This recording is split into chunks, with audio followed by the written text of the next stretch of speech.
Alam mo ba ang mga food choices mo araw-araw? Yan ang posibleng dahilan kung bakit hindi pa lubusang gumagaling ang pamamanhid at tusok-tusok na iyong nararamdaman. Yes po, dahil your food choices, it can actually affect your nerves. Kaya naman sa video ito, pag-uusapan natin ang 5 pagkain na bawal sa iyo if you have nerve pain para maiwasan natin ang permanenteng pinsala. Magandang araw po, Doc Sherry po, Doctor of Physical Therapy. Masaya ako na nandito ka sa channel ko.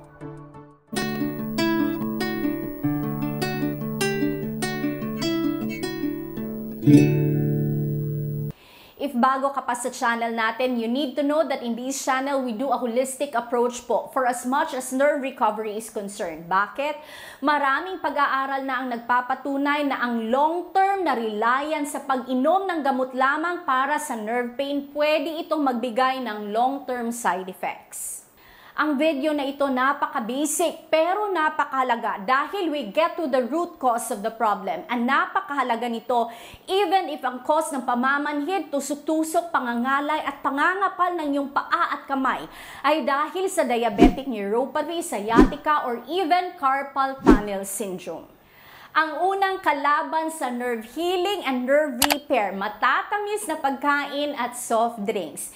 If mahilig ka sa soft drinks, if mahilig ka sa milk tea and 3-in-1 coffee, parati kang kumakain ng cake at ice cream, think again po, mabilis nitong maitaas ang iyong blood sugar level.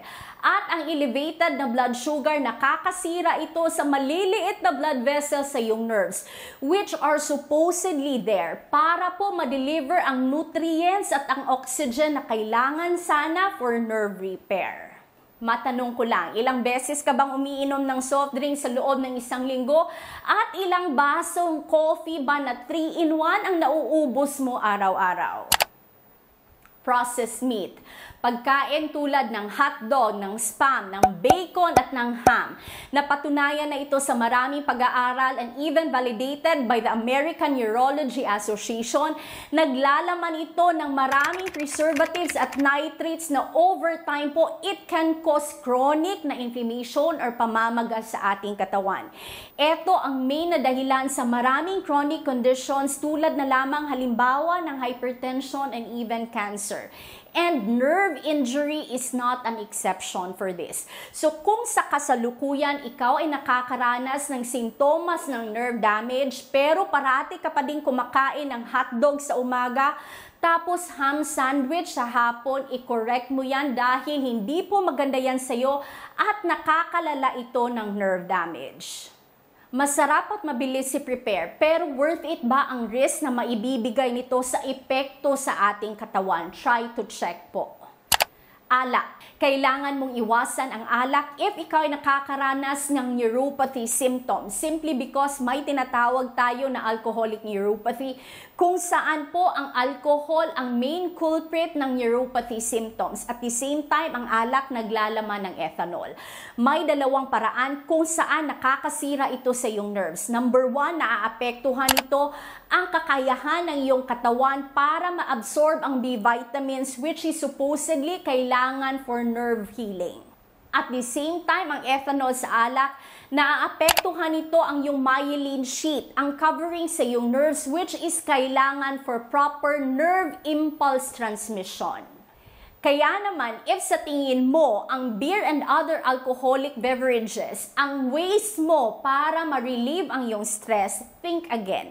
Dahil nakita na sa maraming pag-aaral na moderate drinking po done over time, it can already affect nerve conduction.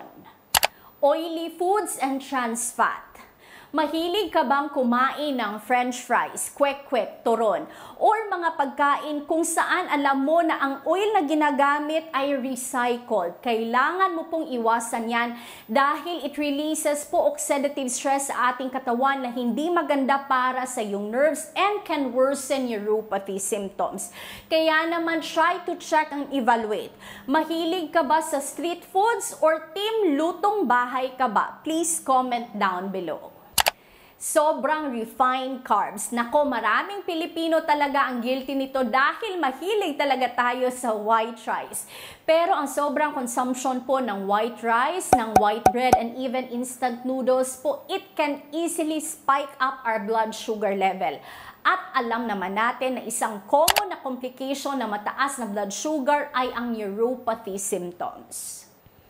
Isa ka ba sa mga Pilipino kung saan ang snack ay white rice pa din or parati kang kumakain ng tinapay? Kailangan mo itong iwasan at kailangan mo itong i-control if you want to get better with neuropathy symptoms. Kaya naman, recap natin ha.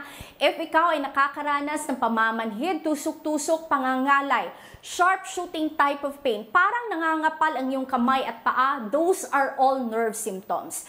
Kailangan mong iwasan ang 5 pagkain na ito. Sobrang matatamis na pagkain at soft drinks, processed meat, alcohol, fried foods, and even too much refined carbs.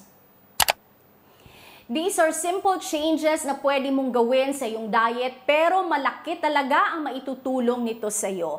Please comment down below if nakaabot ka hanggang sa dulo ng video. If taga saan ka, please don't forget to like this video if you think nakakatulong ang alinman sa mga videos natin sa channel dito sa iyo.